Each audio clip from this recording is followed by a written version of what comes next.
हूं चंदन झा और आप देख रहे हैं वार्ता समाचार।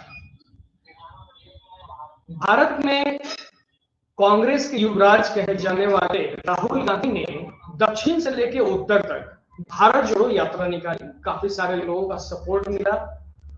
जो भी लोग बीजेपी को नापसंद करते हैं या फिर बीजेपी के पॉलिसीज से नाखुश हैं, वो राहुल गांधी के इस इनिशिएटिव के साथ जुड़े, अलग अलग कोनों से जुड़े, अलग अलग जगह से जुड़े और काफी बेहतरीन रिजल्ट इसमें देखने को मिला कांग्रेस पार्टी को भी और राहुल गांधी को। कुल मिला के कहा जाए तो डूबती हुई कांग्रेस को एक तिनके का सहारा मिला राहुल गांधी के रूप में, जो उन्होंने किया था भारत जोड़ो यात्रा, दक्षिण से लेकर उत्तर तक, कन्याकुमारी से लेकर के कश्मीर तक। लेकिन सबसे बड़ी प्रॉब्लम क्या हो जाती है राहुल गांधी के साथ कि वो सब कुछ किए धरे पे पानी फेर देते हैं। खैर, राजनीति और लोकतंत्र में विरोध होना भी एक मजबूती का सिंबल, एक मजबूत लोकतंत्र का सिंबल।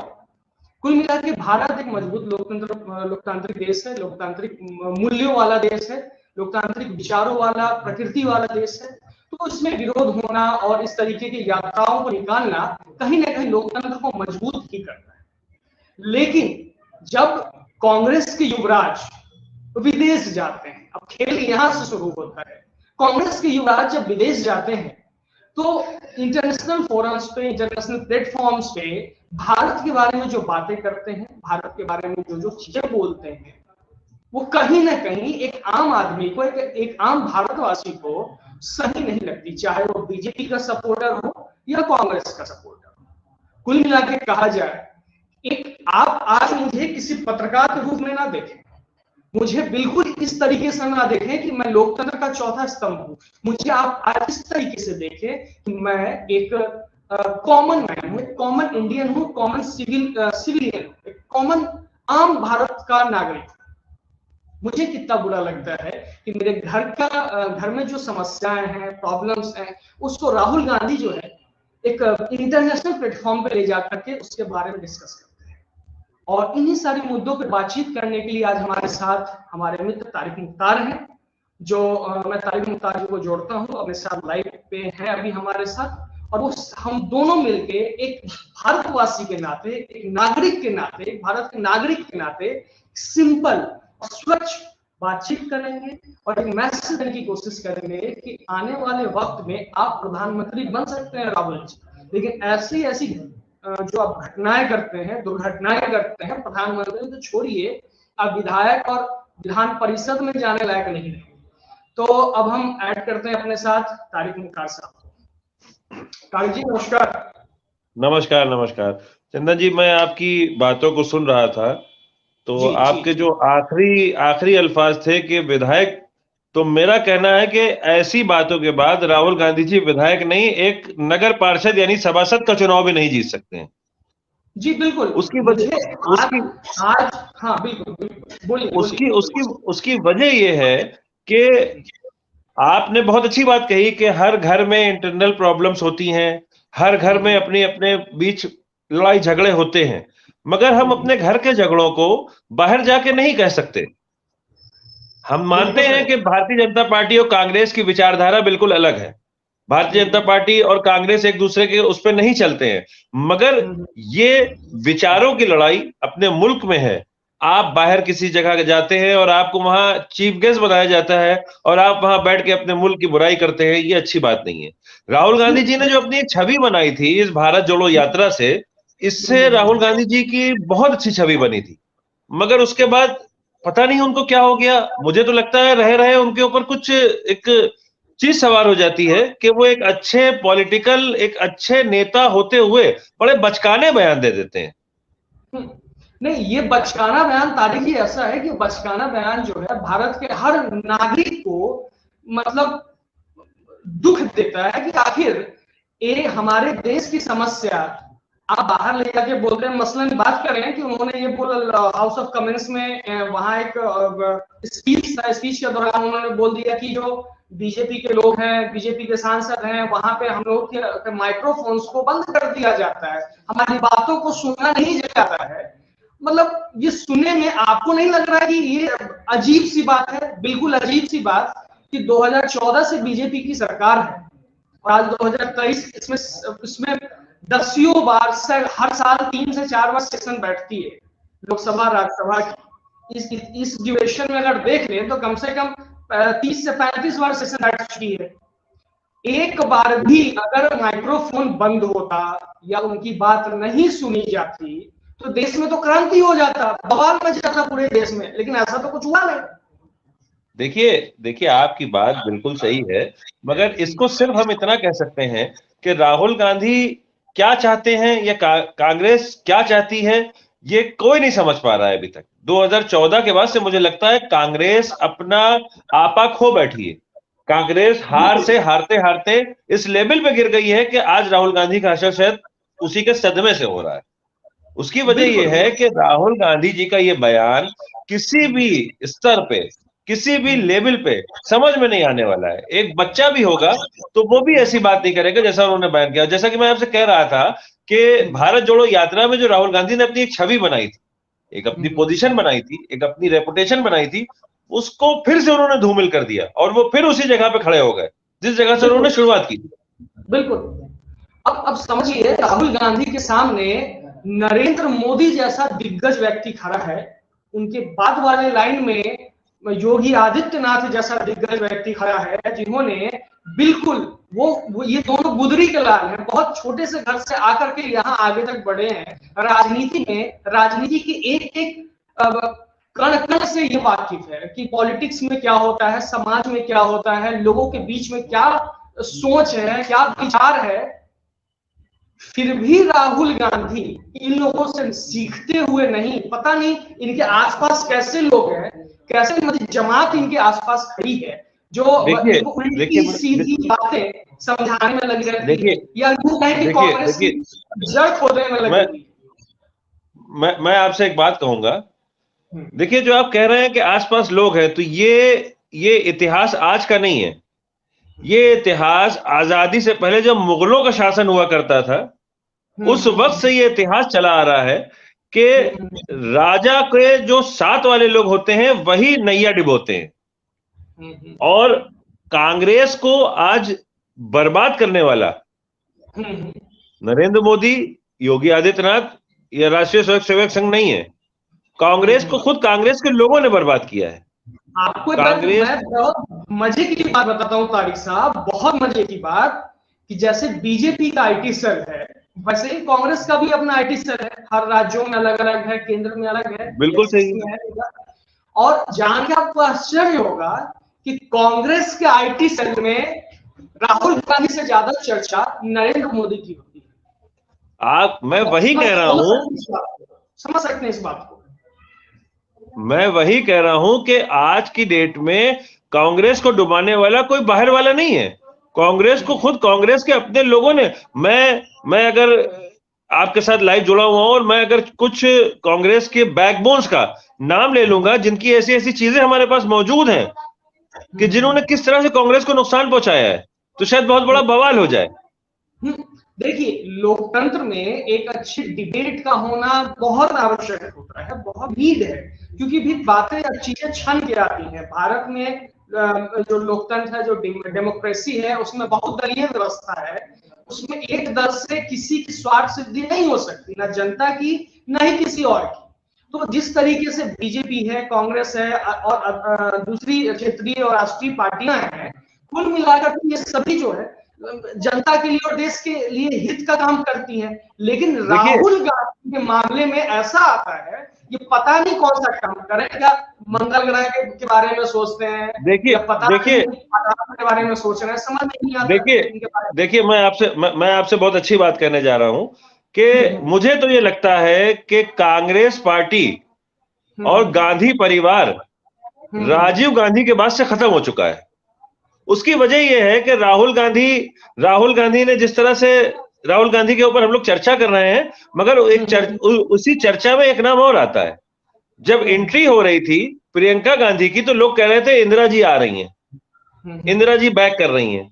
प्रियंका जी के आने से पहले बहुत तैयारियां थी, मगर प्रियंका गांधी जी ने खुद आके कांग्रेस को मुझे लगता है और बढ़ाया नहीं और घटा दिया है, कांग्रेस के स्तर को और नीचा कर दिया है। खाली राहुल गांधी इसके दोषी नहीं है, गांधी परिवार के ऊपर कुछ ऐसा हो गया है कि गांधी परिवार अब कांग्रेस को नहीं हैंडल कर पा रही है, ये मेरा मानना है।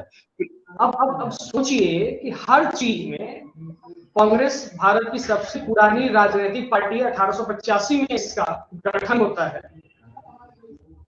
उसके कुछ सालों के बाद, 10 साल के बाद 1905 में मुस्लिम लीग का गठन होता है और 1925 में आरएसएस का गठन होता है, जो कि आरएसएस कोई पॉलिटिकल पार्टी नहीं है। इतनी पुरानी पार्टी, इतनी पूरी पुरानी राजनीतिक पार्टी जो भारत के आजादी से लेकर आज तक के आधार में है, उसकी ये दुर्गति ये साफ बता रही है कि इनके किए हुए कुकर्मों का फल इन्हें अब मिल रहा है। आपको क्या लग रहा है? देखिए, अब मैं अगर इन बातों पर जाऊंगा तो हमारी आपकी वार्ता बहुत लंबी चली जाएगी और शायद जो हमारे आपके चैनल के जो लोग मुझे सुन रहे हैं उनको भी बात चुभेगी। मगर बिल्कुल देखिए, बोलना है। आज हम लोग कोई पत्रकार के रूप में नहीं बैठे हैं यहाँ पे। मुझे आज इतना बुरा लग रहा है, आज ही नहीं, मसलन जिस दिन से ये पहुंचे हैं लंदन और अनाथ शनाथ कभी आरएसएस के बारे में बोलना है, भाई आरएसएस एक सीक्रेट सोसाइटी है और ये हमारे माइक्रोफोन को बंद कर दिया जाता है, कभी चाइना के बारे में बोल देना, डेमोक्रेसी के बारे में बोल देना। ये आखिर बोलना क्या चाहते हैं, एग्जैक्टली क्या बात करना चाहते हैं, ये समझ में नहीं आ रहा। मुझे बुरा लगता है एज एन इंडियन, मुझे बुरा लग रहा है कि बाहर जाकर के मेरे देश की बुराई कर रहे हैं। देखिए, ऐसा है कि ये इनका बचपना कह लीजिए, इनकी बेवकूफी कह लीजिए, ये तो वो चीज हो गई कि अपने बचपना तो बिल्कुल नहीं है। 50 साल की उम्र में अगर ये बचपना करेंगे तो पता नहीं हम लोग क्या कर रहे हैं।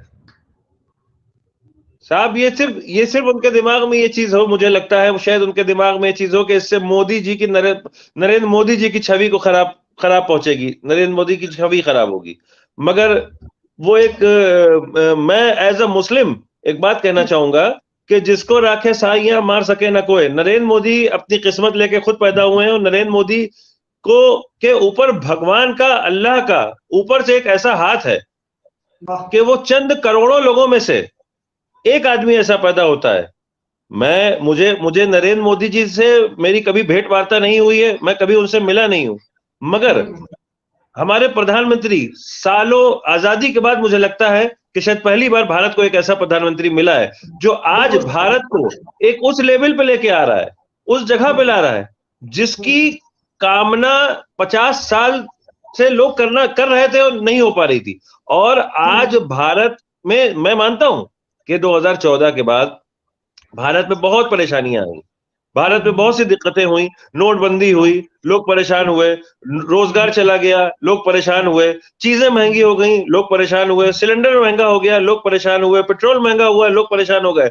मगर आप ये भी तो देखिए कि 50 साल से एक शख्स, एक परिवार मुल्क को चला रहा था, आज दूसरा व्यक्ति जब आके गद्दी पर बैठता है तो बैठने के बाद उसको चीजों को सही करने में, मतलब झा साहब, मैं आपसे सिर्फ इतना कहूं कि यदि मेरी जगह पे आप बैठे हो, अभी आप यहाँ, मैं अपने ऑफिस में बैठा हुआ हूं, आप अगर यहाँ आएंगे और आने के बाद अगर मैं अपनी जगह से उठूंगा तो आपको मेरी जगह को समेटने में ही एक दिन चला जाएगा। बिल्कुल सही, राइट। तो जिस तरह से मोदी जी ने पिछले 6 साल 7 साल में चीजों में चेंजेस लाए हैं, मेरा मानना है कि 2024 के चुनाव के बाद 2029 तक भारत पूरी दुनिया में एक विकासशील देश होगा, भारत का एक अलग मकाम होगा पूरी दुनिया में भारत का एक अलग नाम आज भी है, मगर 2029 तक भारत का नाम कुछ और होगा और भारत में कोई भी इंसान भूखा प्यासा नहीं रहेगा। मगर अब ये तो हो गई मोदी जी की बात, मगर मैं फिर मुद्दे पे आता हूं और राहुल गांधी जी की बात करता हूं। मैं सिर्फ इतना कहना चाहूंगा, आखिरी अपनी बात कह के बात को खत्म करना चाहूंगा, अल्लाह से, भगवान से दुआ करूंगा कि राहुल गांधी जी को थोड़ी समझ दे। अरे आपस का झगड़ा होता है, घर में निपटा लिया जाता है, बाहर जाके बात नहीं की जाती है। बड़ा अच्छा लगा तो आपसे बात करके चंदन जी। बहुत बहुत बहुत धन्यवाद। बहुत धन्यवाद आपका तारिक साहब। हम वापस फिर किसी दूसरे मुद्दे पे आपके साथ रूबरू होंगे और अपने दर्शकों को आपके अच्छे मिजाज और अच्छे विचारों से परिचित जरूर करवाएंगे। धन्यवाद सर। धन्यवाद। तो ये थे तारिक मुख्तार साहब, जिन्होंने साहब कहा कि किस तरीके से, आखिर कैसे राहुल गांधी अभी भी बचपना कर रहे हैं। लेकिन सोचने वाली बात है कि 50 वर्ष से ऊपर का व्यक्ति बचपना कर रहा है। अगर वो बचपना कर रहा है तो हम लोग 20-32 साल वाले लोग पता नहीं क्या कर रहे होंगे। और गवर्नमेंट के नजर में 60 साल के बाद लोगों को रिटायर कर दिया जाता है। खैर, ये उनका अपना सोच है, अपनी वास्तु स्थिति है, मन स्थिति है, इसमें हम लोग कोई इंक्रोचमेंट नहीं कर सकते। लेकिन मैं राहुल गांधी और कांग्रेस के जो भी उनके चारों तरफ घूमने वाले लोग हैं, जिन्हें चमचा कहा जाता है, चम्मच स्पून कहा जाता है, उन सबको एक मैसेज दे देना चाहता हूं। अगर राहुल गांधी जी को भविष्य में कभी प्रधानमंत्री बनना हो और योगी जी मोदी जी से भिड़ना हो तो हम लोगों से आके ट्रेनिंग ले लें। हम लोग उनको वेल ट्रेंड कर देंगे कि कैसे आप भारत में सत्ता वापस पा सकते हैं। बिल्कुल, क्योंकि एक आम आदमी आज बोल रहा है, आम आदमी की वेदना है ये। जब आप भारत की समस्या, अपने देश की समस्या, आप एक वो व्यक्ति होकर के, मेंबर ऑफ पार्लियामेंट होकर के, एक उस परिवार से बिलोंग करते हैं जिनके जो पूर्वज हैं उनका आजादी में बहुत बड़ा योगदान रहा, और अब आप जाकर के लंदन में जाकर के ऐसी ऐसी बातें करते हैं, ये समझ से परे है राहुल जी। और जो भी कांग्रेस के लोग इस कार्यक्रम को देख सकते हैं, देख रहे होंगे, मुझे अच्छे से गालियां दे सकते हैं, मुझे कोई गुरेज नहीं है उसमें। और अगर आपको ये कार्यक्रम अच्छा लगा तो भी आप कमेंट में कुछ अच्छी बातें लिख सकते हैं, शेयर कर सकते हैं और हमारे चैनल को सब्सक्राइब कर सकते हैं। तो अब मुझे इजाजत दें। साथ ही साथ मैं आपसे इजाजत इसलिए मांग रहा हूं कि आप बहुत बड़े बड़े चैनल्स को देखते होंगे, बड़ी बड़ी चीजें देखते होंगे, उसमें तरह तरह की टेक्नोलॉजीज देखते होंगे, और कुछ ऐसे लोगों को भी देखते होंगे जो पहले किसी बड़े चैनल में थे और अब अपने खुद डिजिटल वेंचर के माध्यम से लोगों से मिलते हैं, लोगों से रूबरू होते हैं। उसी क्रम में हम भी आगे बढ़ रहे हैं। एक छोटा सा हमारा न्यूज वेंचर है, डिजिटल न्यूज वेंचर है। आप सभी के समर्थन की आवश्यकता है।